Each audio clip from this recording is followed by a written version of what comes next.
I pozdrav svima ljudi, dobrodošli u prvi challenge na mom kanalu. Današnji challenge je peti challenge, znači ja sam ga izazvao. Da. Ja ću vam mjeriti vrijeme, evo vidite. 3, 4, sad. Mi puno volimo ovaj peti challenge, mi puno volimo ovaj keks, petit, ali nikak ne možemo uspjeti ovaj petit challenge. Znači imaš tamo vode, ako ti zatreba. Ok. Vidiš kako mašina. Nemoj se smijet, možeš se udahnuti.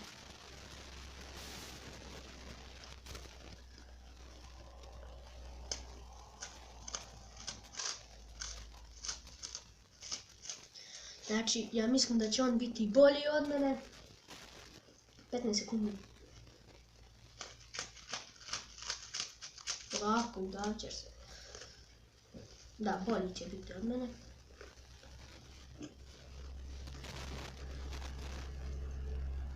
Kraj. On je pojeo. Ostalo mu je jedan ovaj i malo ovoga. Znači on je bolji od mene.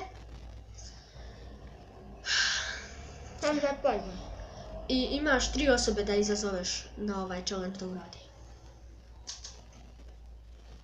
Prvo pojedi.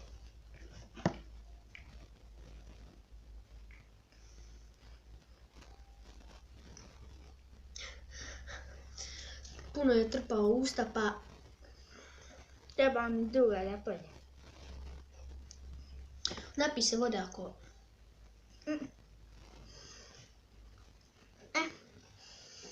3 osobe imaš da izazoveš. Znači, ako hoćeš možeš i mene, ali ja sam uradio taj challenge. Mixal TV, znači pogledajte ga.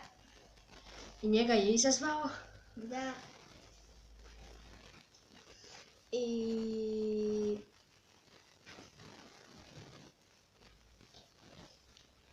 Kako ćeš još?